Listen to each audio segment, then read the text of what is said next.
And welcome through the new episode of Through the Tonic Water. What's the number? The tonic water syrup, yeah. Through the Tonic Water Oh, instead of it'll the change your TechVine. life.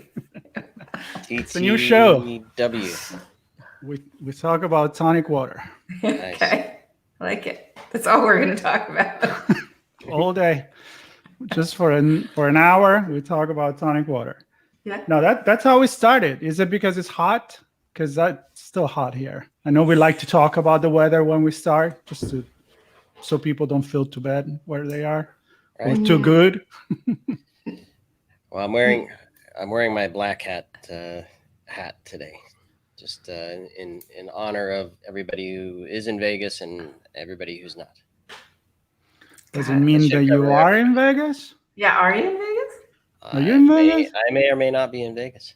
Do you have a clone in Vegas? I have a clone in Vegas. Your AI is in Vegas. AI Sean is in Vegas. Let's be clear, I am not in Vegas. You won't find me, although I love many people there. You're not going to find me in Vegas. I made a post last night on LinkedIn. Some of you may have seen it. And it was the last time that Sean and I were in Vegas with the badge from the DEF CON 2019. And I said, we would love to be there, but going to wait a little longer. But I think some people get the idea that we were actually about to go there. So my message, I guess, it was a little too optimistic. And so, some friends are like, stay safe. I'm like, yeah, pretty much. I'm in my house. Super safe at home. Like, dude, I want to meet up. Yeah. But we have people that we have many friends that are there. So I hope everybody's staying safe. Absolutely. Yes. Absolutely. I don't even know what the DEF CON badge looks like this year. I'm sure it's pretty cool. I think you know what it looks like? It's like a 3D cube or something. Yes. Ooh. Yes. I think so. But flat, if I had to guess. So it looks 3D. Did you say a 3D cube but flat? I think so. We're really going crazy here. I know. Two-dimensional representation of it. Okay. Exactly. All right. No, it make me think. How freaky. That's what I thought from seeing it online. But how freaky are those 3D painting on the street? Have you ever seen them? Yeah. That they do it really looks like you're going downstairs or there is a hole and an entire city underneath. I have no idea how. Talking about perspective to the next level, it's incredible. And so go ahead, Dan. Well, just because it's one thing to be an artist, but then they also have to have that extra bit of artistry to understand how our eyes are going to interpret it. And, I know, I agree. I see some of those and, or like a wall, it looks like you can walk into it. And I'm like, I don't even, how do they know? It's magic. Yeah. It's magic. It's nothing more to it than magic. Okay. All right. Well, if it's magic, then. Yeah. So I guess... It's accepted, Diana. It's magic. You don't need to know how it works. It's just magic. They're trying to figure it out. Science, who cares? That's why we're here, right? To what? To advertise magic things. Technology is magic. We're certainly talking about innovative things that change how we view perspective. You use the word, Marco. Change our perspective on the world, right? Yeah, but helping to know a little. That was very convincing. Well, I want magic, but I don't want to be sold on things that magic too. You used to live next magic. to one of the most famous magic places in LA. Oh, that castle? The Magic Castle? The Magic Ooh. Did you ever see full of magic? What's his name? Neil Patrick Harris, right? Doesn't he always go to the Magic Castle? I wish I did. I love that guy. I mean, I one of my favorite TV show ever is How I Met Your Mother, and he is just amazing. His character is fantastic. But I went there once. And it's an experience. It's a club, right? It's a private club for a magician. You need to be a licensed magician to be a member there. And then you can only go there if you're invited by someone that is a member there. So it's kind of like this exclusive thing.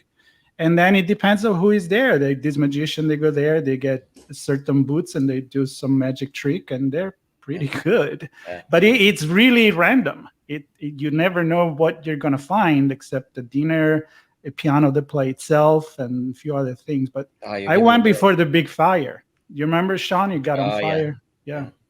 So I was there. No, I'm not gonna say. You were there during the fire. Right before. I want to know how do you become a licensed magician? There's like a body that licenses. Do you have to pass a magic test to get licensed? I'm fascinated about how that works. I think I don't know the details. Sean, do you know? I know it's kind of like it's a society. Wow. Pay your dues, like you're in like ACM or IEEE or. I can Google that for you if you want. I mean, I think I'm gonna have to investigate after. Yeah, I went with a friend from my semantic days many years ago. Some of the listeners may know Dave Perry from semantic days, and he is a licensed magician, a member of the Magic Castle, and I was his guest, and it was very cool. Dave was awesome. Yeah, it was fun. I had a good time at the time I went. So we didn't say that about the food, but the show was good. Yeah, it's like going to the what is it, the Knights one where they do the jousting and all that medieval times. The medieval fair. Yeah, and you go for the show, which is and the food is even less. It's the full package experience, Mark. Yeah, no, it is. It's the mead. It is. And because it's magic, it's very connected with technology. Because when they actually eventually, there are those magicians that by their rule, their code of conduct, they can give away. But when, certain things that they're pretty well known, they explain it. And there's two kind of magic usually there. There is the technical magic. So they use tech, mirrors and smokes and all that kind of stuff, and special effect, visual effect. And there is the one that is the social engineering, if we want to talk about cybersecurity. Yeah, look here, and I'm going to do something here. I'm going to distract you. I'm going to play with your head. And that's pretty magic too. All righty, but this is not. Yeah. For further discussion. Exactly. Now, I used to, I'd say we are still friends, although I've been speaking a long time. He's a quantum professor, a researcher, and he's been working was working on the first quantum computer in Canada with a company there. I think the name was D-Wave, whatever. That's I think they're still around. But he was also a teacher, a science teacher, and he met a magician, and he exchanged a physics lesson with some basic magician lesson, because he could use that magician technique to explain physics to their students and capture their attention. So, did you say mathematician? Mathematician? Math? It's a mathematician. Oh, wow. Okay. Did you just make that word up? Well, I thought I heard you say that, so I was going to give you the We thought you said it. We loved it. Not a mathematician. You got me. You got it. I said it. That's pretty cool, actually. I know. I'm pretty cool. I'm pretty cool like that. Even when I don't want. Our word of the day, mathematician. Word of the day. The word of the day. Let's get into what is the day about. What is the day about? I was going to do a little recap maybe of the things that we've talked in the past, but I feel like we're going to burn a lot of time by doing that. And today I'll do it then. I get something dark, so I'm not gonna skip my news today. Okay. Sean, you're good at recapping. Recapping. You have a cap too, so I do have a cap. It's cap day here on through the TechVine, and I don't know. Let's see. We talked about snails. We talked. I don't know if my memory is. Well, I have the list in front of me. All right. You have the list. You go for it. I'm going to go just to what we did last time. Last time we talked about the discovery of the radio pulsar and how the woman, Jocelyn Bell Burnell, that discovered it, got nothing for it until only a few days ago. and some dude got the Nobel Prize for it. So we were not happy about that. Yeah. And then we talked about wearable, life-changing medical device. Sean was talking about some smart glasses. And then we talk about, can we trust machines? And then in the past, we talk about artificial intelligence. We go a lot into environmental topics, I think, because we care about the environment and what technology can do for that. And sometimes we go to space. It's usually with me, you go to space. And then we talked about a lot of stuff like, medical related stuff, because it's very important what technology does for medicine. And do we have something innovative today? Something that maybe we haven't talked about before? I see some heads shaking. Some, maybe, I don't know. Let's go. Diana. Okay. Let's go. All right. So we've talked a little bit about robots and AI before, but I thought that this was a sort of an interesting take on it, which is talking about dog and cat robots. And it's in the news in part because Hyundai just purchased a company that does a quote unquote dog robot. But dog robots have been around for a while.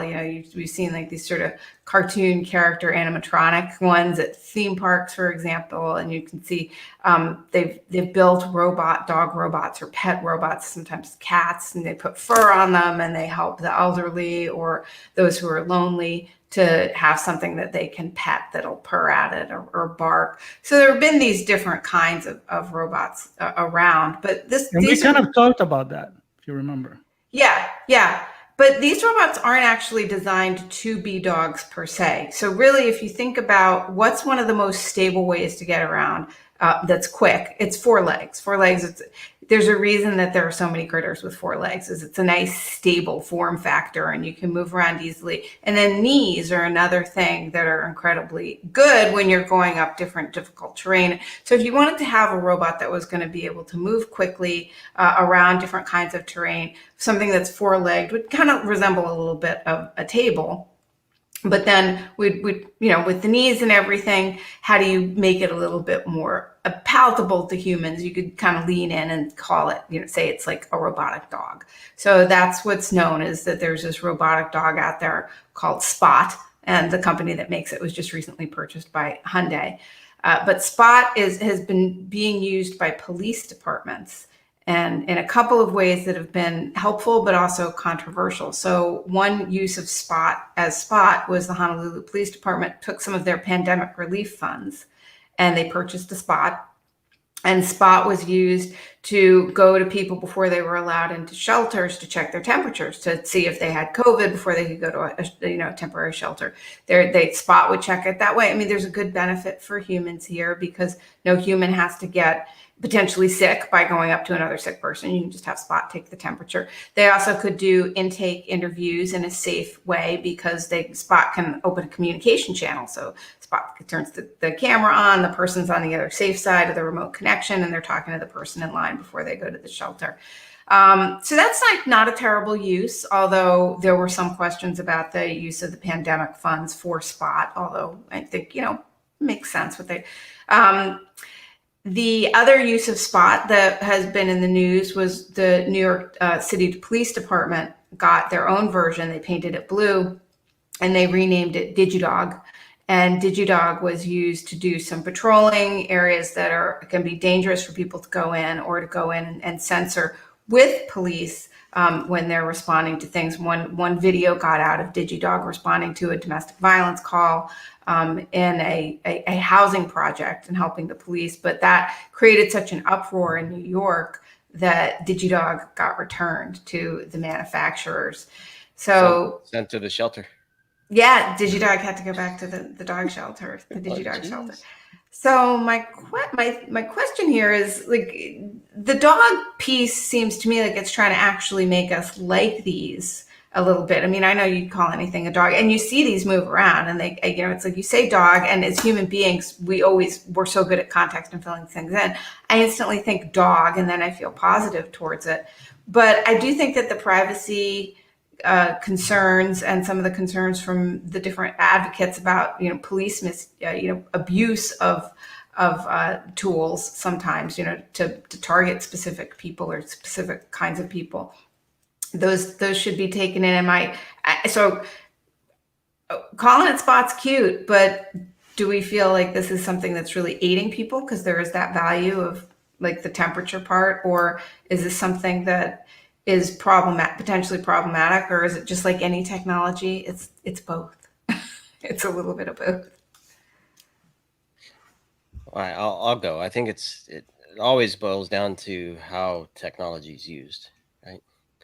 Yeah. So, and one can question if the methods of a police department changed because Spot was or Digidog was introduced, or if it was just a new way to act the same way with a different tool, right? Yeah. A different tool. So Yeah. they may have still been targeting and collecting information and doing certain things in certain ways without that. Then this just made it easier for them to do it without that. And conversely, perhaps there isn't a way to get the information from somebody being rescued by a human being because it just can't get to that part, or perhaps it puts the human being in danger, the rescuer, the first responder in danger. So I think it opens up opportunities there. So it's definitely both from my perspective. My question is, police always, military and rescue of all sort, they always use dogs because dogs are, let's say, they're pretty awesome. I mean, we talked about this. Their nose, they got superpower. They're not, they're serious. So other animals as well, but we can't walk around with a cheetah. That's giraffe. Weird, or giraffe. but the dog is cute. It's familiar. It's part of who we are. And so the question for me is, well, what's the reason why they decided to create it looking like a dog, right? Is it because it continues the tradition? Is it because people feel like, oh, look, it's kind of cute like a dog? Because the utility of, the robot sniffing bombs been going on for a very long time, right? The bomb squad is always at that. And other situations. Robots or dogs? Dog sniffing bombs. And well, also robots. Yeah. Robots that will be sent to remove the bombs, to deactivate the bombs, to put it inside their body because nobody dies. I was going to make a joke, but I'm not going there. Recent events in LA. If you know it, you know what I mean. The other, yes, fireworks.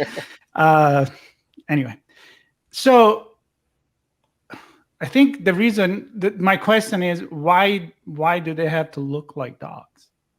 Spiders walk pretty good with 6 legs.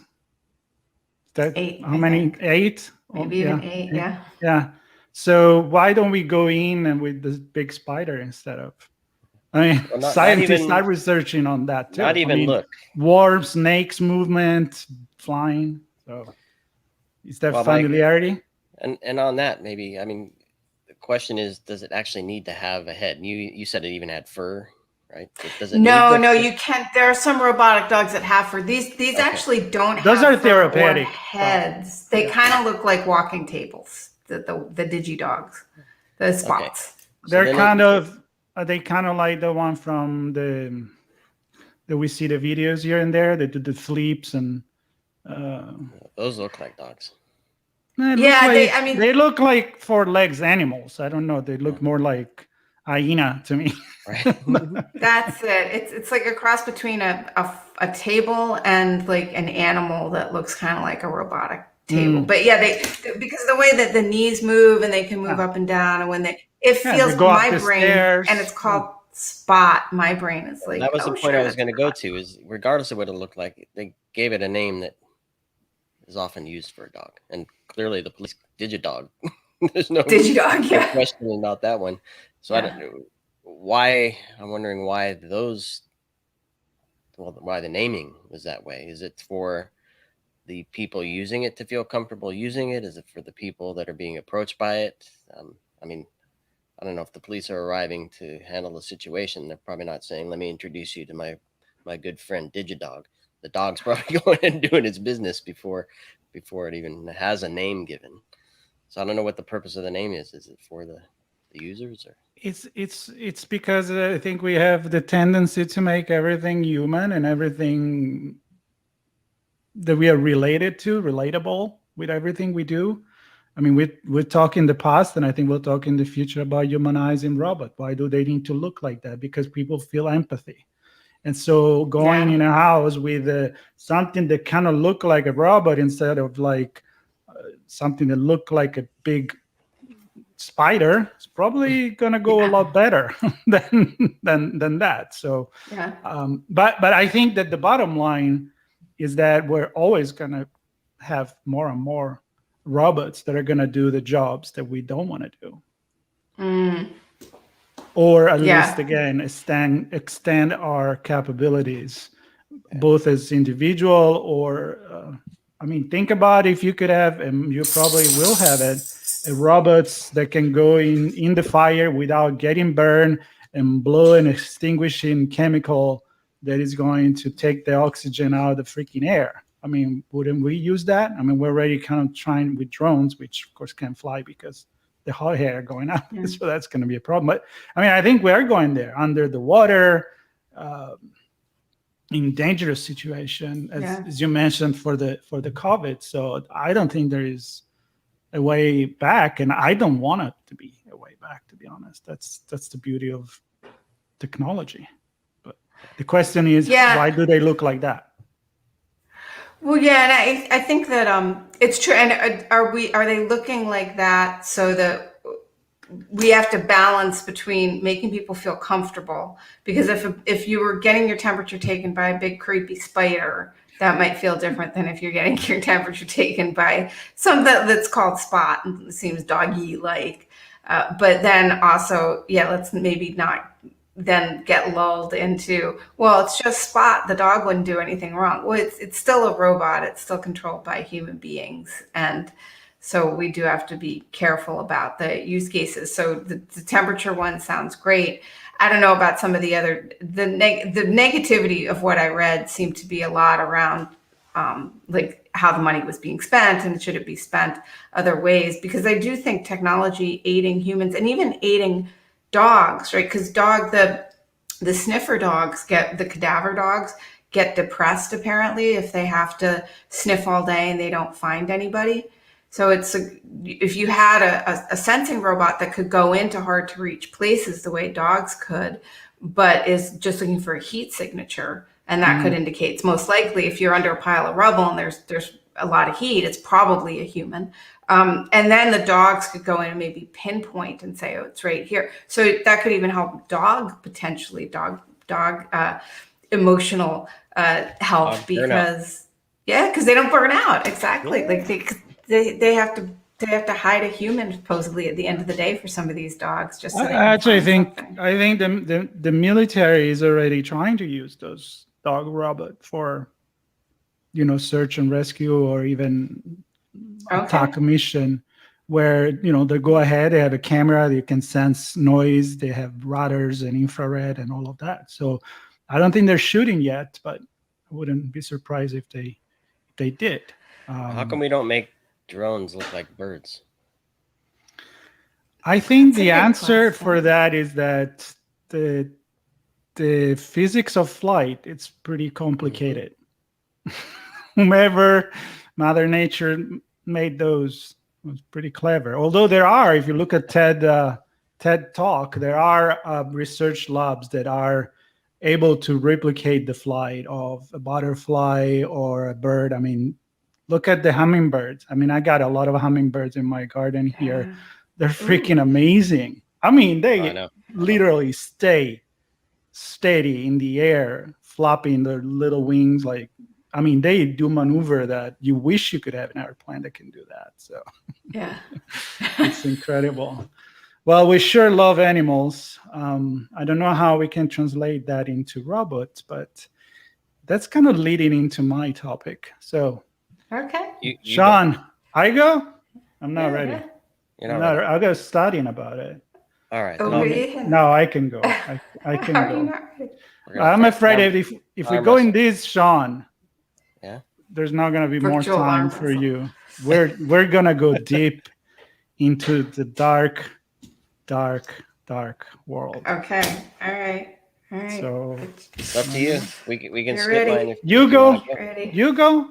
All right. Is that a quick one? We can make it quick. All right, go. I think I have an interesting one. It's not new, I'm sure.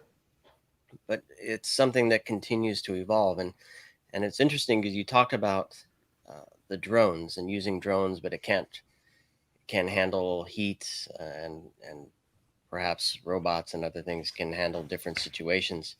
And that's where my technology comes in because it's 4D printing. Do you know, either of you know what 4D printing is? No. Does it have smell? Not adding senses. Okay.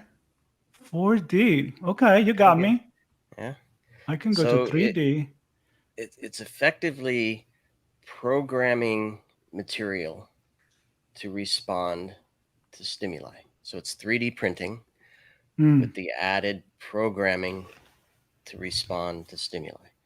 So it changes in structure and composition based on heat, moisture, or some of the other things. Let me pull it up here. I mean, it's pretty cool. So, Marco, you love this because it's driven by NASA technology. So the spacesuits use some of this, right? Let's see. Yeah, moisture, temperature, current, electricity, light, and magnetic field. So depending on changes in those things, it can change how it is used. And so it adapts to the environment. it adapts to the environment. Exactly. Wait, so hold on. It adapts once it's printed, or it adapts ad hoc for after it's that printed. After. So it's actually After it's printed. So it's almost like a living. Oh, wow. Yeah. I can totally see space suits made. Yeah. So I mean, wow. Yeah. So I found it through. I found many articles on this, but initially I found it through a NASA thing. But then there's this whole research paper that talks about it, and a lot of it's being done at Michigan University, or one case of it was being used at Michigan University, where 3 babies that had respiratory problems, they did a 4D printed implant, and evidently that heart then changes. I'm sorry, the respiratory system changes based on the bodies of those children. Let's see. So it adapts after it's implanted in their bodies. It then Exactly. adapts itself. Yeah. That's pretty cool. It's pretty wild. It's pretty wild stuff. And I mean, I was interested in. I was doing all kinds of searches on technology and fabric because I touched on it in the last episode, and I thought, I wonder if there's technology that makes fabric change color. And in fact, it's the same technology the U.S. military is using, that it changes color based on the environment that a soldier's in, and it can actually then also regulate the perspiration and adjust the temperature of the suit because it can expand and extract. I guess I should describe it's basically, those can't see this, but it's a collection of squares connected together that then create this fabric. And we'll put the link in the show notes for everybody to look at this. But basically, you can, based on the temperature of the soldier and their perspiration level, and perhaps even their pulse, they might be in a high tense situation. They might need to have a little extra breathing space in their uniform, so it can adjust for that. And then when it cools down, it can adjust back. And I mean, the NASA suits are used to help protect flying objects in space, hitting astronauts and protecting their body. So it's really rigid as well. So those are. That's amazing, and it's a chameleon too, right? It's the literally chameleon camo, and then I find in the desert. As well, yeah. it goes brown. If I happen to be against the ocean and want to hide, it'll turn a blue green. Yeah, that was another thing I Wow. looked for, and I was looking doing all these different searches, colors, chameleon, all that stuff, and then this came up, which happens to do all of that, which is it's You pretty know wild who's that they did been wearing that stuff for many years? Superheroes, it. That's right. Oh, right? you're right. Exactly. They've had this for Spider-Man's had this for like I wonder decades. if that was the inspiration for this. Well, you know what it is that I mean, obviously, many comics as sci-fi writers, they kind of know what is could happen or not. They're not just okay. Well, that will be magic, right? Let's go back to that. Like, okay, I can talk about It feels magic, like magic. or I can talk about things that potentially, based on our evolution of knowledge and technology, could actually happen. And think about robots being one of that. Asimov one for many, and all the the Marvel universe and comics, they've projected many of these things. But wow, I mean, that is pretty cool. really wow. And everything we've talked about to this point has been clothing. But there are other, so kind of back to the drones, Airbus is using or they're exploring the potential to use it to create the structure around their engines to respond to the heat of the engine. So again, for airflow and cooling to keep the Holy engines shit. cool, the material responds to the environment. So even moisture. strong resistant material like metallic strong, aluminum strong, Right. fiberglass strong, that could, it's probably more like fiberglass than anything else, probably like light but resistant. And Right. wow, I'm impressed. It's I gotta pretty dang Yeah, cool. that's. I want to. Yeah, I want to. have a ton of links, so we can put as many as we want. Yeah. Okay. What else? But Let's do that because it's super cool. it is super cool. I mean, I just can't think about shrinking and getting bigger, and I mean, stronger, lighter, like you said. Is it battle mode or is chilling mode? Yeah, Think about Exactly. Middle Age when they had to wear this crazy metallic armors, and most of the time they would die because it was too hot in there than because somebody struck at them. So that's cool. and yeah, I'm really fascinated by where the intelligence or the action comes from, because there has to be something Right. Ah, embedded in it. Right? Robots they seem kind of cool, but they're programmed to do what they Right. do. Yeah, and that's basically what the the fourth dimension is the programming language embedded in the fabric. oh my God, is- that's which is so wild. cool. yeah. So and I presume each one is purpose built for a specific function, right? Hmm. This one changes colors, or maybe it has two or three, like the soldier's uniform might regulate temperature and change color. But I can't imagine it, again, like we talk about in many things, doing all of it intelligently yet. So I got it. Now we've got a whole other area that we're going to have to threat model. We have to test all that code. I didn't even go there yet. I know, right? And I'm thinking about like, what if we need to update the code? Can you do OTA to Right. this like fabric and the? That's right. It's a whole new world. All You right, know that's what- very what- cool. You know what Yeah. it blows my Blew mind? my mind for sure. What it blows my mind is that here it goes. Marco's going to space. I've been reading a couple of NASA historical book lately. Actually, not reading. Somebody read it to me, Audible. And one is called the Race for Space. There is the old competition between, the early 60s when we decided to go to the moon, and the Russians were doing everything before the American, taking more They would risk. send Spot instead of Leica nowadays. Leica. It would have been better because Leica didn't end up well, unfortunately. After that, two other dogs did, but Leica didn't actually make it. So I would have rather have a robot there. But think about the man and that really experimented this. I mean, things have always been borderline to go crazy. The first walk outside. I mean, I can't even think I think it was in '66 during the Gemini Gemini program, but also Russia did it first. And I know that there was like some really big borderline deadly situation there. And when you look at what the space should look at the time, and now 55 years later, right? Not even 54. You're talking about a suit that pretty much morph according to the need that you have. That's not that long ago. It's impressive what we can achieve if we put our head into the right things, right? Instead of in the bad things. So I don't see anything negative in it. Well, except for world domination, but that's, what are you going to use it for? For good or for bad? Military? I'm sure it's some military research based on this still, right? Yeah.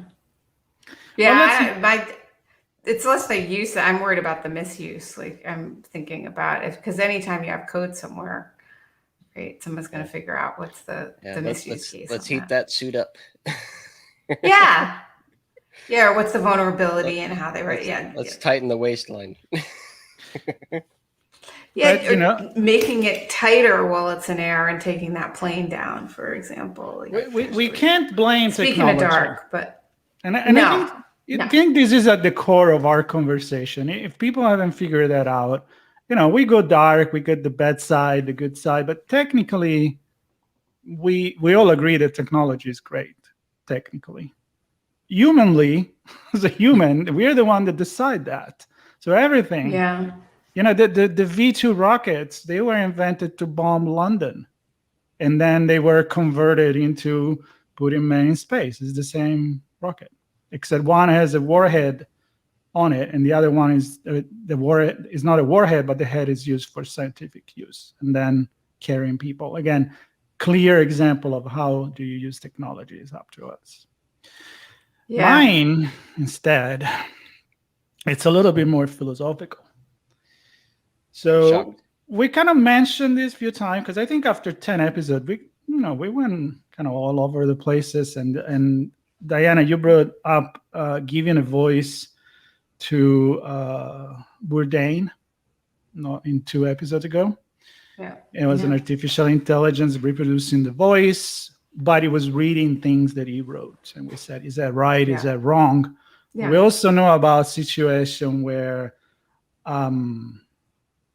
holograms been doing concert, like Tupac's, for example. We know and I think how Celine's got one coming too. Yeah. Right? Well, Tupac. Right? Yeah, I mean, dead people.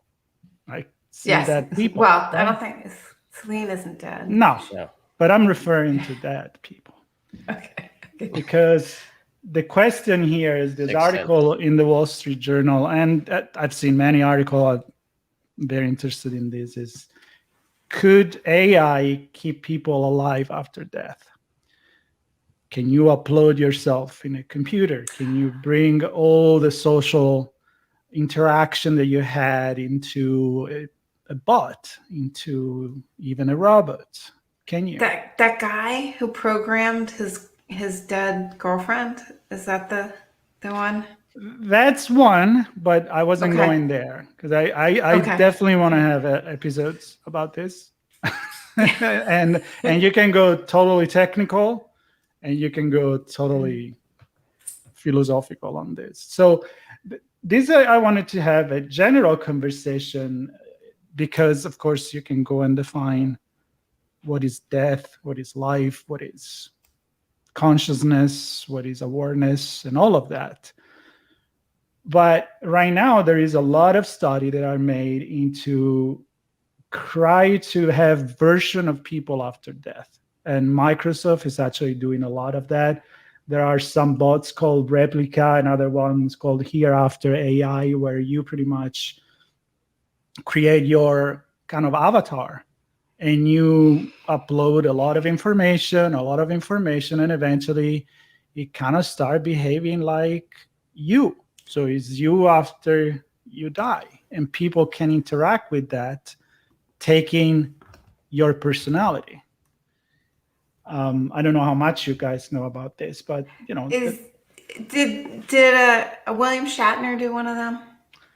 I can tell you the name is Dustin Abramson and Joseph Johnson. It's it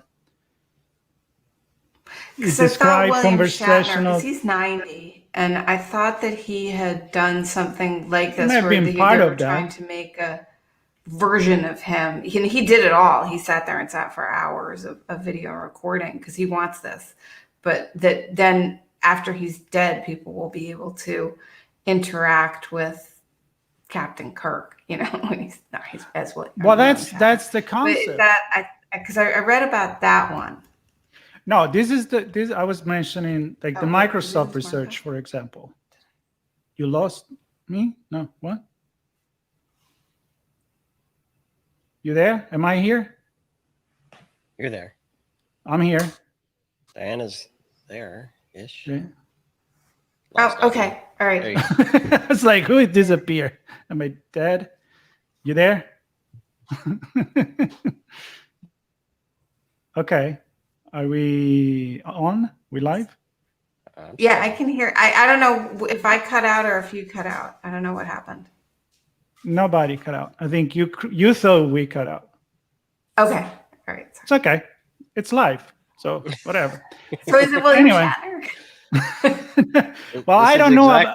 This is exactly what's going to happen when somebody's trying to interact with us after we're gone. They're going, wait. These guys are What crazy, did they say? The internet went out. The During internet that went out. moment Which that is a moment good of recording of that Wait. person's life is just Yeah. gone. The internet went out.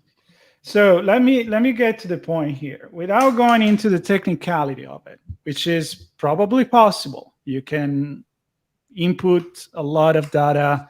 You can recreate some kind of a feeling of who you are, who you're not, but how real is that? So maybe Diana, I'd like to know more about that one, about the guy that recreated his girlfriend thing and how real that is. But a big part of this conversation is how, if you could bring back, let's say, Abraham Lincoln today, and he could speak according to his beliefs and what is the reality of things today, and if you're doing things right or wrong according to him. So as a politician, in this article, they say, that technically influential people that could talk to us from the afterlife could still be able to influence our decisions, for example. As you could use actors playing in movies, we mentioned that last time, or think about bringing to life again characters that they want to, that now they want to live forever.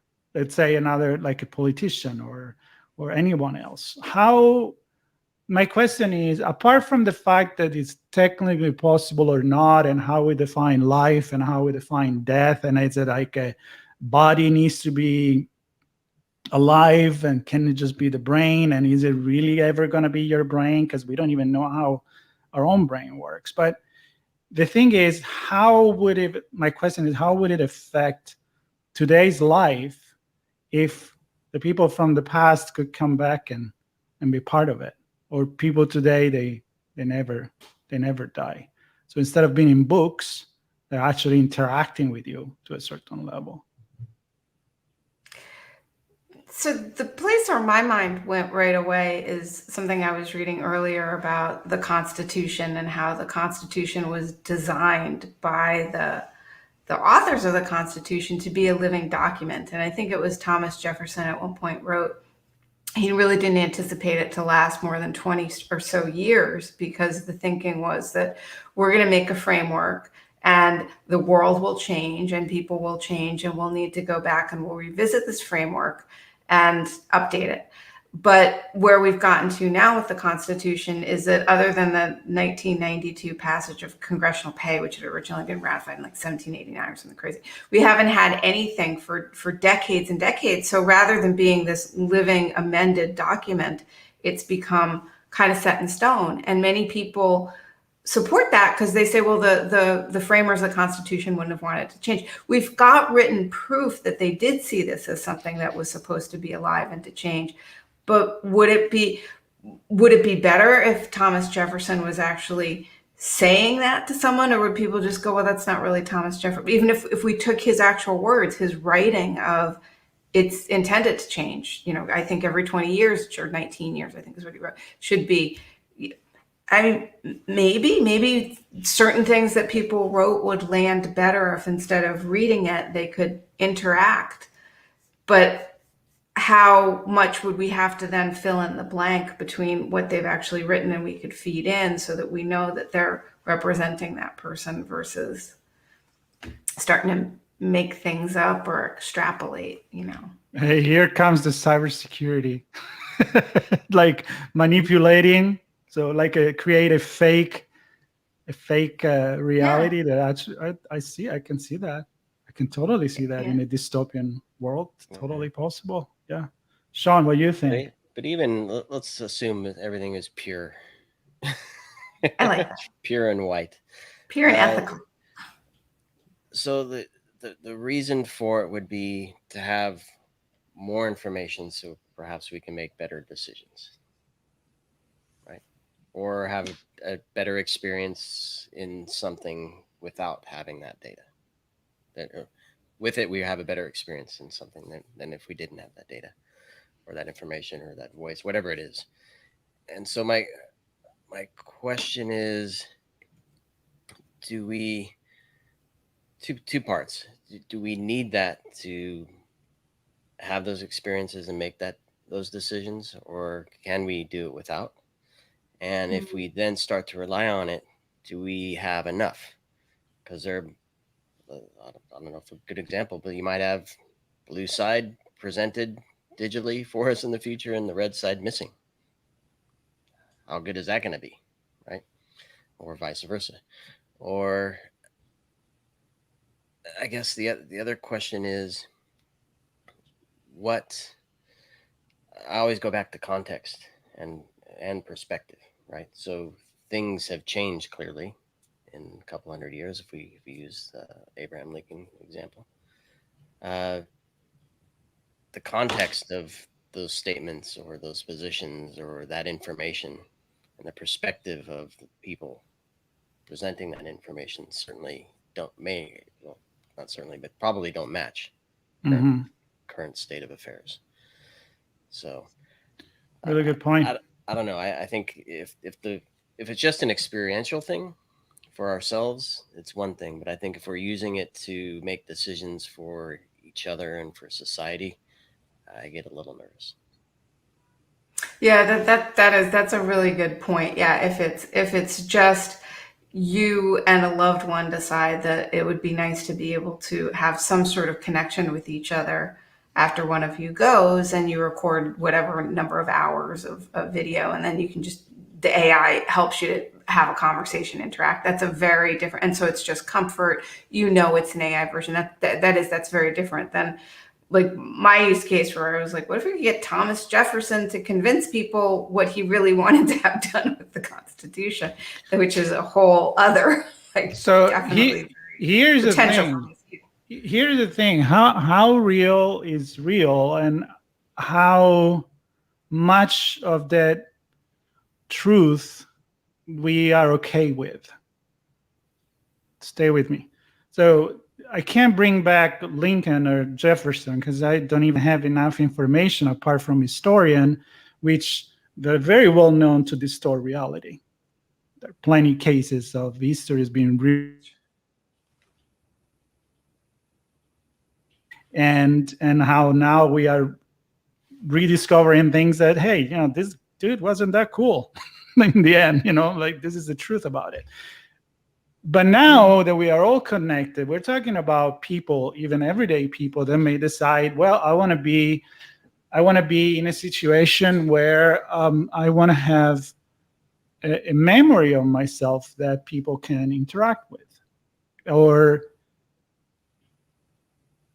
so you can take all your interaction, recorded audio. I mean, you have to do it on purpose. At a certain point, you have to say, okay, I'm going to start, like you said about Schaffner or whatever, like I'm going to start uploading everything. Data is the key for all of this, right? And then the artificial intelligence come in as not just keeping you, preserving who you are, but technically evolving you based on new event and new fact. Is what would Diana think now that this thing happened based on the persona that she is? It's kind of like having a clone. Like, have a clone next to you and be like, is he learning? Is he really seeing the things the way I see? I mean, what if you could check if this person is developing the same way that you do or not? How would your mother or father respond to this situation? And that's the philosophical thing, because in a way we have certain traits of our persona that we carry all our life. On the other hand, some event in our life could change us quite a bit. So which one do we accept if we accept that somebody is still living forever? And if I unplug that, is that this person dying once for all? If the hard drive goes banana? There's an example of this robot that is, an animatronic pretty much. Now I'm very Disney old school here, but like a robot that is talking, and the journalist is asking, well, are you afraid to die? And she's like, well, yeah, of course I'm afraid that all of a sudden my hard drive get deleted. So for that, the death would be the erasing the hard drive. And for us, what is it? So we don't even know in the end what is death. Or would it be just cool to have a preserved memory of someone that we love, or an artist that we love? And that's the next step of the evolution is, when you read a book and the book has been written, Shakespeare, for example, you can read Shakespeare, you could see, that's his legacy, that's his avatar. It's his book. It's a play and drama and other artists wrote. Or when you have a song that is still playing, Mozart, Vivaldi, or Scarlatti, if you want to go even earlier. I mean, that's their living forever. So how is artificial intelligence? Do we want to talk to people or just have memories?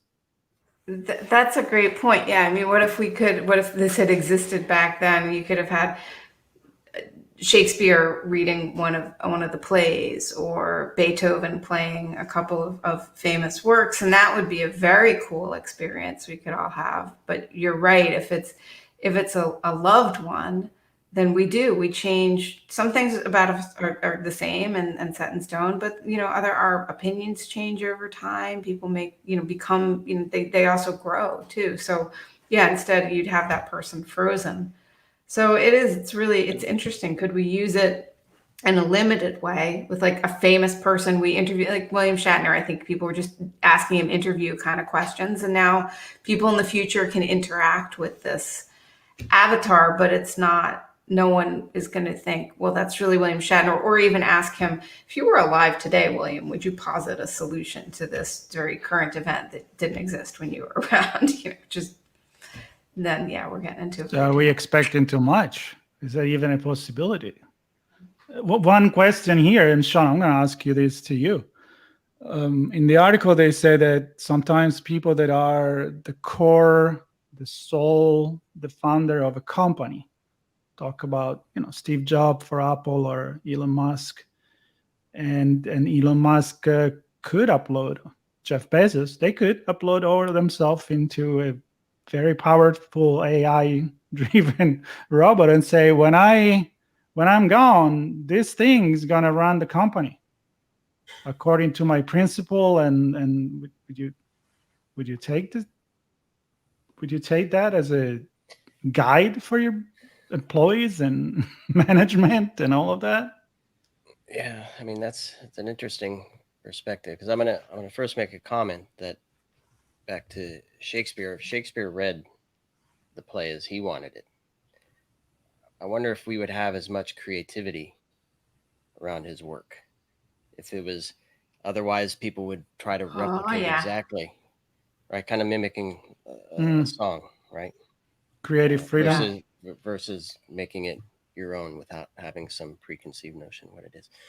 So in terms of the business, yeah, I don't know. I think it's dynamic, and I know I'll use an example of, and I forget what CC and Rs are, what stand for, but it's related to property and conveyances and regulations or something like that. I can't remember. Apologies for those who are yelling on the other side. Diana, you're gonna Google that? She's gonna Google it. It's related. It's related to property. What can and can't be done with Right. respect to property. And I know a good friend who bought property that basically one of the bylaws is that a certain ethnic group is not allowed to buy property in this subdivision. And it's like, and he happens to be part of that ethnic group. So my point is, there are rules for things that don't always keep up with the times, and I'm wondering if that's for sure. So if and this kind of goes back to everything else we were talking about earlier, but if somebody says run my company this way, and if that's the only law that's going to be followed, regardless if it's written in a document or presented in an avatar form with some interaction, I'd be afraid to. It's easy to, I don't know how easy it is, but probably difficult or easier to change a written document, right? With certain things versus somebody who happens to be virtually living. I don't know. It's really strange. It's really strange. I don't even know how to respond. No, I think you responded. It is what Diana said about the Constitution, and is what about the awareness of learning about evolving. That you evolve, and if they whomever they are, artificial intelligence, Sean or bot Marco or robotic Diana can keep really living and evolving and being analytics about things and passionate about things, then yes, that probably you do live forever. I don't think you can ever do that. Perhaps the static document is the past that's holding us back, and perhaps the dynamic laws or virtual world that changes based on context and activities and events. Well, which is exactly what Diana said. The Constitution, seen not only the American Bible, but any constitution, any law, you can now look at a law made about the internet when the internet didn't exist. You can't refer to certain communication law. I mean, law needs to change with the time and with technology, and so the Constitution, and so many other things. So I think that this is a great conversation to keep carrying in the future, because we're about to hit the hour. And but I think that is beautiful.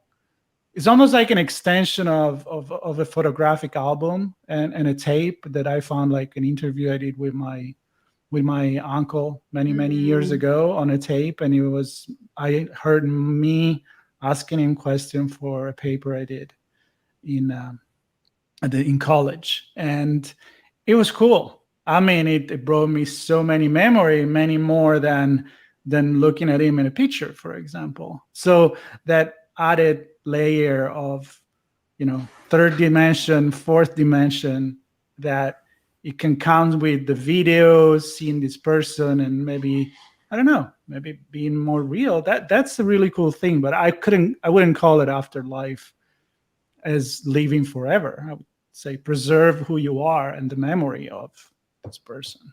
Yeah.